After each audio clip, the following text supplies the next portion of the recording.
Is-Segretarjat Parlamentari għall-Bidja, Sajt u Drittijiet tal-Annimali ikkonferma li se japplika żewġ derogi għall-insib fil-ħarifa u żamma ta' 7 speċi tal-għana. L-asafar tal-għana li jista' jsir insib għalihom huwa l-ġojjin, il-gardell, il-verdun, l-ekra, taż-żebbuġ, il-sponsun u l-apparell. Se jkun jista' jsir ukoll insib għall-pluvjera u l-malvezz. L-istaġun tal-insib għal dawn l-ispeċi ser jiftaħ fl-20 ta' Ottubru u jintemm fil-31 ta' Diċembru, iż-żewġ dati inklużi.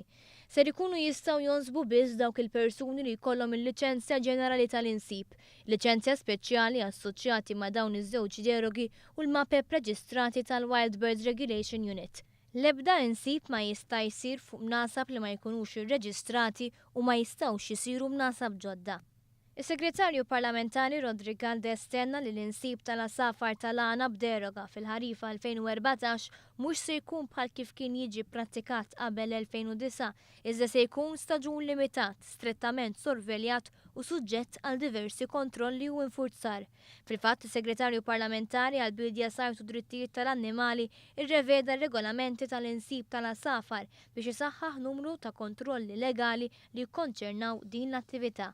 L-emendi tar-regolamenti jidħlu fis-seħħ 3-15 ta' Lulju u jinkludu definizzjonijiet legali ċari tal-attività tal-insib, l-imnasab u definizzjonijiet oħra.